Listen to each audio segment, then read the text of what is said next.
কৃষ্ণনগর নামে একটি গ্রামে বাস করত রমেশ ও তার স্ত্রী। তাদের দুটি সন্তান ছিল। রমেশ শহরে কাজ করত, তাই সকাল হলে সে শহরে যেত আর রাতে বাড়িতে ফিরত। সেই গ্রামে ছিল একটা তেঁতুল গাছ, সেখানে থাকতো একটি ডাইনি। হে হে হে, আজ কতদিন থেকে বাচ্চা খাওয়া হয় না। বাচ্চার মাংস খেতে অনেক ভালো লাগে। হে হে হে, আজ বরং গ্রামে যাব আর সেখানে থাকা কিছু বাচ্চাকে তুলে নিয়ে আসবো। এই বলে সেই ডাইনি গ্রামের দিকে যেতে থাকে।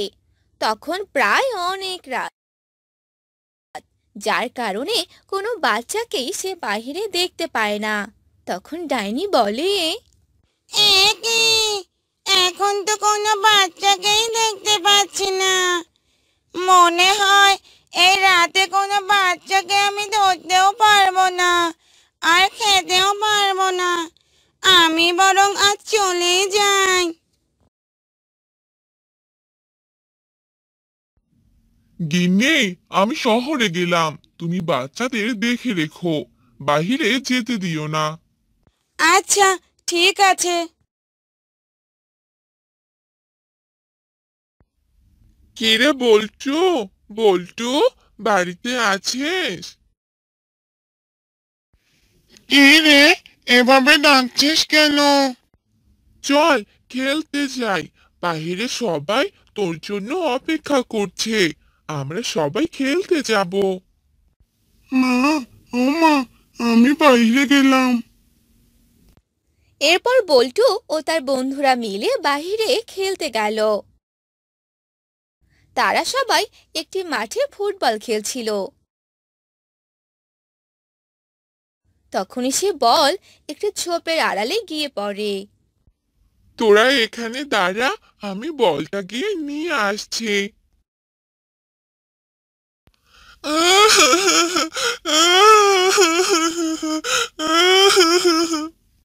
আরে, এখানে কে কান্না করছে? আরে কে তুমি? এখানে বসে আছো কেন? আমার যে কোনো খেলার সাথী নেই, তাই এখানে একা একা বসে কান্না করছি বলে। তারপর শিলু সে বাচ্চাটিকে নিয়ে আসে আর সবাই খেলতে থাকে। খেলা শেষ করতে করতে তাদের বিকেল হয়ে যায়। তখনই সে বাচ্চাটি বলে, আমার বাসা তো একটু দূরে, তুমি কি আমাকে একটু সামনে এগিয়ে দিয়ে আসবে? ঠিক আছে, চলো তাহলে। এরপর শিলু সে বাচ্চা ছেলেটিকে নিয়ে যেতে লাগলো। কিছু দূর যেতেই সে বাচ্চাটি এক ডাইনিতে পরিণত হলো আর জোরে জোরে হাসতে লাগলো। হে হে হে হে, এবার তোকে খাবো। কে কে কে কে তুমি? হ্যাঁ হ্যাঁ হ্যাঁ, কে? হে হে হে, আমি যে এক ডাইনি। তোকে যে এবার আমি তোকে যে এবার আমি খেয়ে নেব। না না না না, আমি যাব না। মা, মা মা, বাঁচাও আমাকে, বাঁচাও। কিন্তু সেই ডাইনিটা শিলুকে নিয়ে চলে যায় আর শিলুকে খেয়ে ফেলে। আর শিলুর মা বাবা শিলুকে নিয়ে অনেক চিন্তা করতে থাকে। কি রে বাবা বল্টু, শিলুকে নাকি কোথাও পাওয়া যাচ্ছে না? আমিও তো তাই শুনলাম মা, কিন্তু শিলু তো সেদিন আমার সাথে ছিল, কিন্তু কোথায় যে তারপর গেল কিছুই তো দেখলাম না। আর আমরা পরে চলে এসেছিলাম। আজকে থেকে তুই আর বাহিরে যাবি না, ঠিক আছে বাবা? এসব তুমি কি বলছো মা? আমি বাহিরে কেন যাব না? বাহিরে না গেলে খেলবো কি করে? কোনো খেলাধুলা করতে হবে না, বুঝলি? মনে হয় কোনো চোর এই গ্রামে এসেছে আর বাচ্চাদের চুরি করে নিয়ে যাচ্ছে। এসব তুমি কি বলছো মা? এই গ্রামে আবার চোর কোথা থেকে আসবে? তোকে এত কিছু বুঝতে হবে না। এভাবে অনেক দিন চলে যায় আর বল্টু বলতে থাকে, না, এভাবে সারাদিন বসে থাকতে আমার একদম ভালো লাগে না। আমি আজকে যে করেই হোক বাইরে যাবই যাব। বল্টু তার মাকে না বলে বাইরে চলে যায় আর যেতে যেতে সে ওই তেঁতুল গাছটার কাছে যায় আর বলে, আমি বরং এখানে কিছুক্ষণ বসে থাকি। হে হে হে, আজ যে কপালটাই খুলে গেল। আজ একটা বাচ্চাকে যে আমার আস্তানাতেই পেলাম, সেই মজা হবে।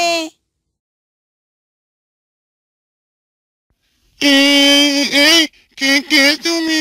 তুমি দেখতে এমন কেন? কারণ আমি যে এক ডাইনি। হে হে হে, আমি বাচ্চা খেকো ডাইনি।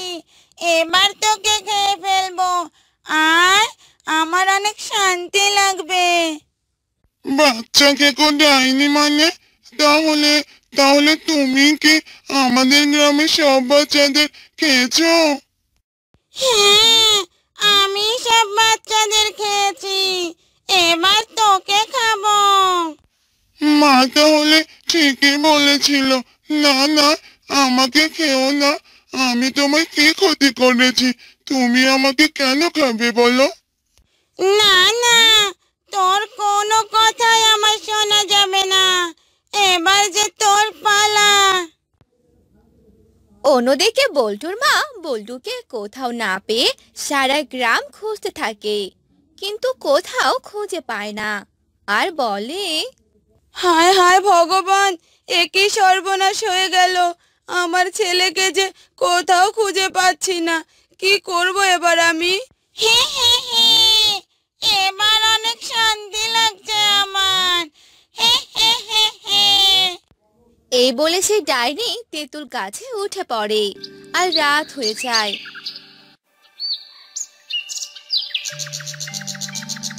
তখন রমেশ বাড়িতে চলে আসে আর রমেশের বউ রমেশকে সব কথা খুলে বলে।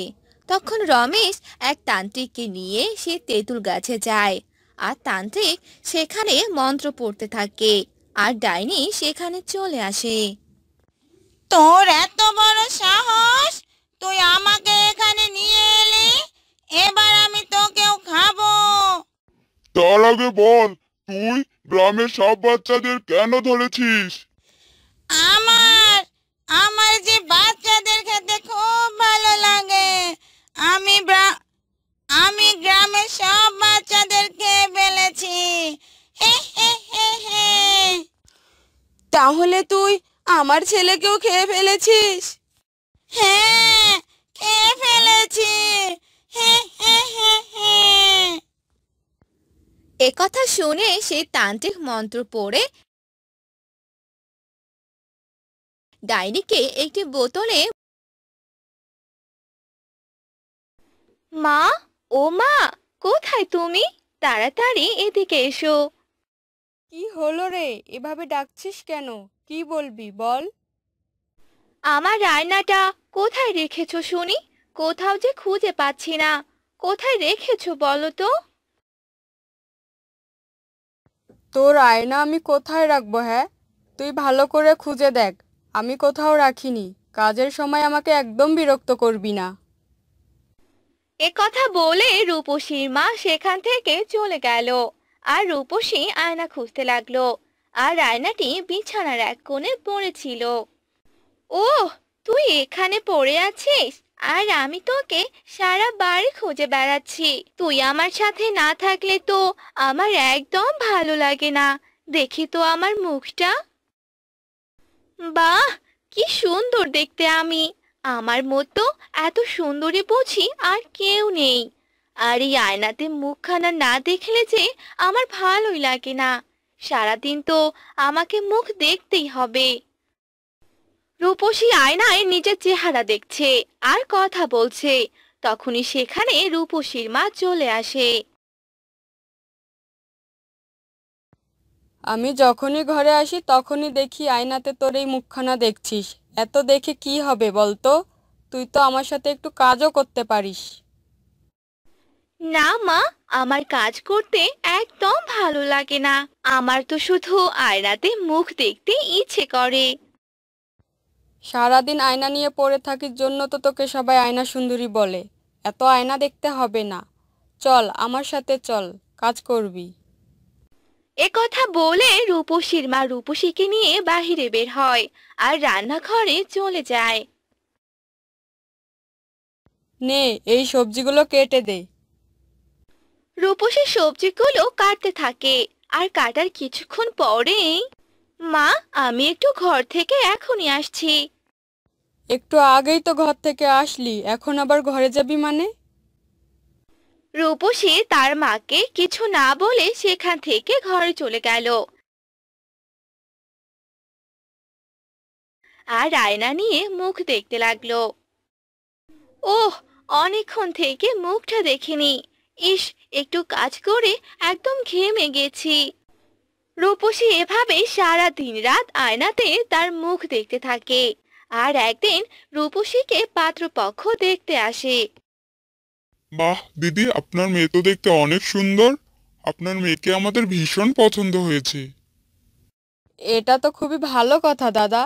তাহলে বিয়ের দিন তারিখ ঠিক করে ফেলুন। সবার মতামতের মাধ্যমে বিয়ের দিন তারিখ ঠিক হয়ে যায়। আর কিছুদিন পরেই রূপসীর বিয়ে হয়ে যায় আর রূপসী শ্বশুর বাড়িতে চলে যায়। এই দেখো, আমি বাবার বাড়ি থেকে কি নিয়ে এসেছি।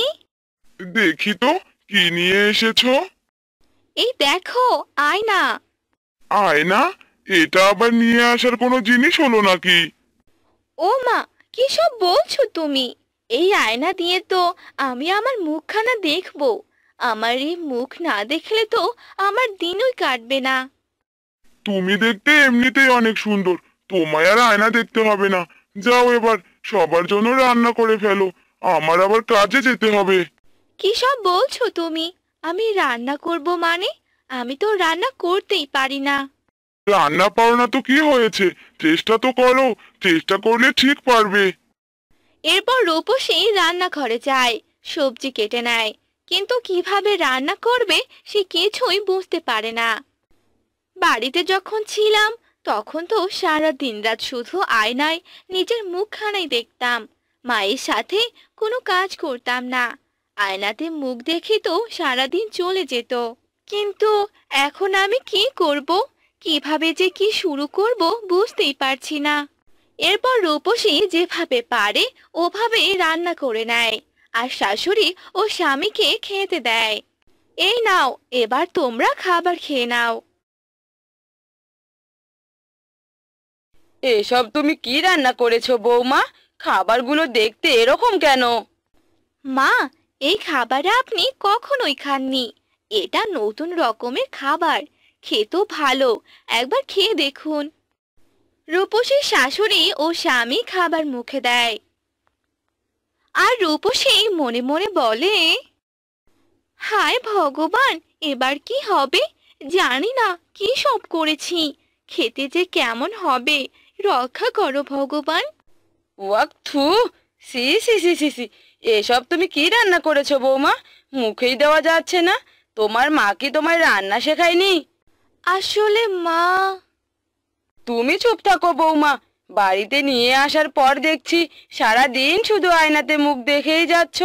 আবার বাবার বাড়িতে যা করেছো করেছো, এখানে এসব চলবে না। বুঝতে পেরেছো তুমি? হ্যাঁ মা, বুঝতে পেরেছি। এ কথা বলে রূপসীর শাশুড়ি সেখান থেকে চলে গেল আর মোহন তার কাজে চলে গেল।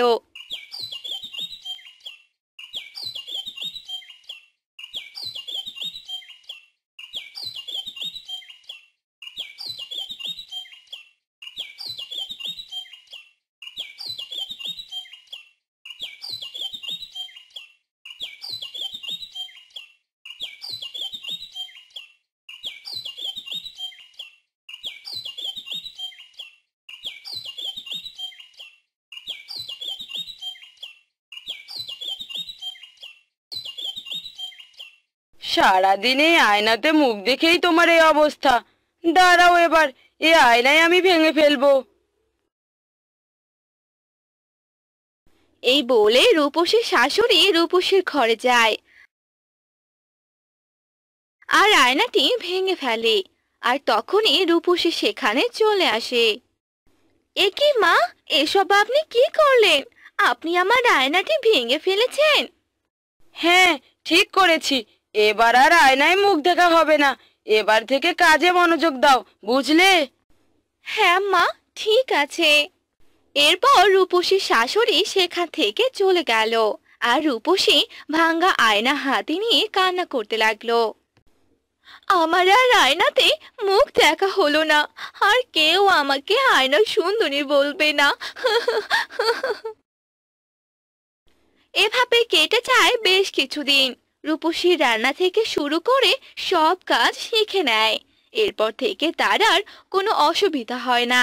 একদিন রূপসী রান্না করে সবাইকে খেতে ডাকে।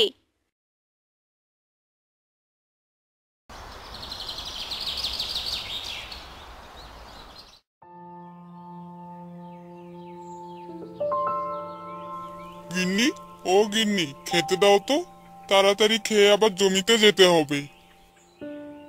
হ্যাঁ গো, দিচ্ছি, তুমি বসো, আমি তোমার জন্য খাবার আনছি। হ্যাঁ গো, জমির কি অবস্থা? এবার কি চাষ করবে? আগের বার তো মূলা চাষ করেছিলে, তোমার সেই মূলাগুলো কেউ কিনলো না।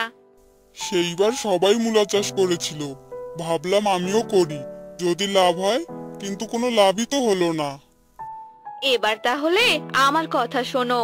এবার সবাই জমিতে যে ফসল চাষ করবে, তুমি সেই ফসল চাষ করবে না, তুমি অন্য ফসল চাষ করবে। তাহলে দেখবে তোমার সেই ফসল সবাই কিনবে, এতে লাভও হবে। ঠিক আছে, তুমি যখন বলছো তাহলে তাই করব, দেখি কি হয়। আচ্ছা, এবার খেয়ে জমিতে চলে যাও। এরপর সজল খাবার খেয়ে নিল আর খাবার খেয়ে জমিতে চলে গেল। আর জমিতে গিয়ে দেখলো তার পাশের জমিতে সবাই কাজ করছে। হ্যাঁ গো রমেশ দাদা, এবার জমিতে তোমরা কি চাষ করবে? এবার দেখছি অনেক পরিশ্রম করছো। হ্যাঁ দাদা, আমি এবার জমিতে ভুট্টার চাষ করব, এটাতে ভালো ফলন হবে। আর এই ভুট্টার চাষ সবাই করবে, তাই ভাবছি আমিও করব। ও, তাহলে তাই করো। তা তুমি কি চাষ করবে দাদা? এখনো ঠিক করিনি, কি যে চাষ করব বুঝতেই পারছি না। আমাদের সাথে ভুট্টাই চাষ করো, দেখবে ভালো ফলন হবে। এ কথা শুনে সজল তার জমিতে নামলো আর কাজ করতে লাগলো। এরপর বিকেল বেলা বাড়িতে গেল আর স্ত্রীকে ডাকতে লাগলো। হ্যাঁ গো গিন্নি, কোথায় গেলে গিন্নি?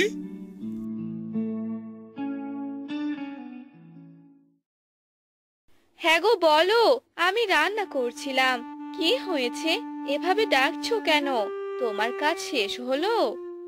হ্যাঁ গো, কাজ শেষ হয়েছে, কিন্তু এবার তো জমিতে বীজ বুনতে হবে, কি করব বলো তো?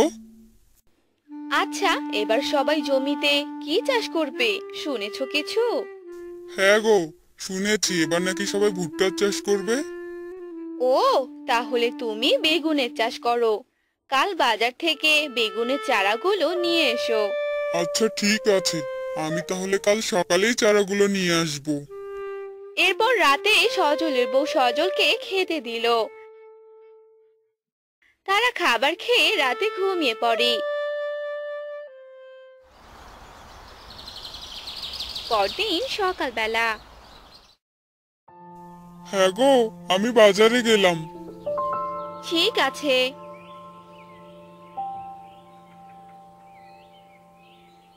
এই বলে সজল বাজারের দিকে যেতে লাগলো। আর হাঁটতে হাঁটতে সজল একটি বুড়িকে দেখতে পেল। বুড়ির হাতে একটি ব্যাগও ছিল। আরে বুড়িমা, তুমি কোথায় যাচ্ছ? এই তো বাবা, একটু সামনে যাচ্ছি। সামনে কোথায় বুড়িমা, আমাকে বলুন, আমি আপনাকে দিয়ে আসবো। আরে বাবা, আমি একটু বাজারে যাব।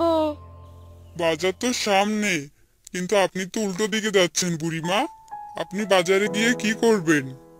বাবারে, আমার এই ব্যাগে বেগুনের চারা আছে, আর এই চারাগুলোই বাজারে বিক্রি করতে হবে, তাই যাচ্ছিলাম। কিন্তু এখন তো পথ ভুলে গিয়েছি, আমায় একটু বাজারে নিয়ে আসবে? আপনাকে আর বাজারে যেতে হবে না বুড়িমা, আপনার এই চারাগুলো আমাকে দিন, আমি এগুলো কিনে নিব। আচ্ছা বাবা, ঠিক আছে, এই নাও। এরপর সেই বুড়ি তার ব্যাগ থেকে বেগুনের চারাগুলো সজলকে দিয়ে দিল, আর সজল বুড়িকে টাকা দিয়ে দিল। এই নিন বুড়িমা, এই টাকাগুলো নিয়ে নিন আপনি, আর এখন বাসায় চলে যান। ঠিক আছে বাবা, তুমি আমাকে কষ্টের হাত থেকে বাঁচালে। বেঁচে থাকো বাবা। এই কথা বলে সেই বুড়ি সেখান থেকে চলে গেল, আর সজলও বাড়ির দিকে যেতে লাগলো। কিছুক্ষণ পর সজল বাড়িতে পৌঁছে গেল। কি গো, এত তাড়াতাড়ি চলে এলে যে? বেগুনের চারা কি পাওনি? হ্যাঁ গো, পেয়েছি, এই দেখো। এরপর সজল চারাগুলো নিয়ে ঘরে চলে গেল আর খাবার খেতে লাগলো। হ্যাঁ গো, তুমি বিকেল বেলা এই চারাগুলো রোপণ করে দিও। ঠিক আছে গিন্নি। খাওয়া দাওয়া শেষ হলো, আর বিকেল বেলা সজল সেই চারাগুলো নিয়ে জমিতে গেল।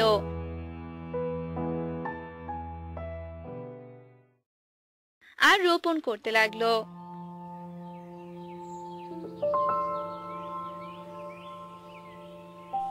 আরে কি ব্যাপার দাদা, সবাই ভুট্টা চাষ করছে আর তুমি কিনা বেগুনের চারা রোপণ করছো? হ্যাঁ গো দাদা, আমি বেগুনের চারাই রোপণ করেছি, দেখি ফলাফল কেমন হয়। তোমার যা ভালো মনে হয় তাই করো। এরপর সারাদিন সজল চারাগুলো রোপণ করে দিল, এরপর পানি দিয়ে সেখান থেকে চলে গেল।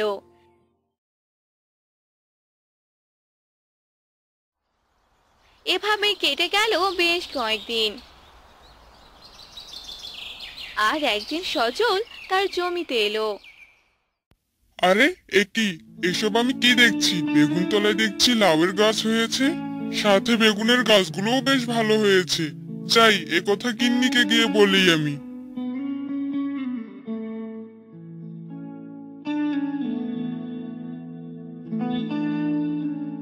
এরপর সজল বাড়িতে এসে তার বউকে সব কথা বলল। এটা তো খুবই ভালো কথা, তুমি এক কাজ করো, সেখানে জাংলা দিয়ে দাও, তাহলে সেই লাউয়ের গাছগুলো জাংলায় উঠবে আর লাউ ভালোভাবে ধরবে। ঠিক আছে গিন্নি। বউয়ের কথা মতো সজল সেইখানে জাংলা দিয়ে দিল, আর সবগুলো গাছে পানি ঢেলে দিল। এভাবে কেটে গেল বেশ কয়েকদিন।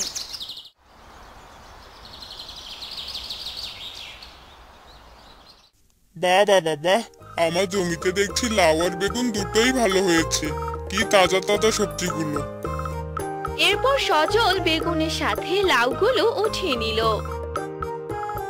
আর সেগুলো বাজারে নিয়ে গেল। আর কিছুদিনের মধ্যে সেই সবগুলো সবজি বিক্রি হয়ে গেল।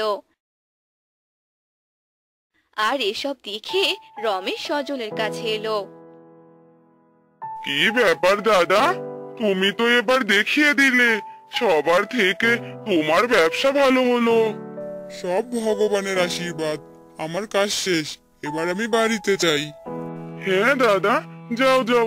আর আমি সকাল থেকেই বসে আছি, কেউ ভুট্টা নিতেই এলো না। এবার ভুট্টার অনেক দাম, সবাই চাষ করেছে তো। তুমি ঠিক কাজ করেছো, ভুট্টা চাষ করনি। এসব শুনে সজল বাড়িতে চলে এলো। আর বউকে সব কথা খুলে বলল। এসব শুনে সজলের বউও অনেক খুশি হলো। দেখলে তো, আমার বুদ্ধি কাজে লেগে গেল। এবার আর আমাদের কোনো অভাব থাকবে না। বেগুনতলার লাউ চাষের মাধ্যমে ভালোভাবে দিন যাবে। হ্যাঁ গো, তুমি ঠিক বলেছো। এরপর থেকে তারা সুখে শান্তিতে থাকতে লাগলো। তাদের আর অভাব অনটন থাকলো না।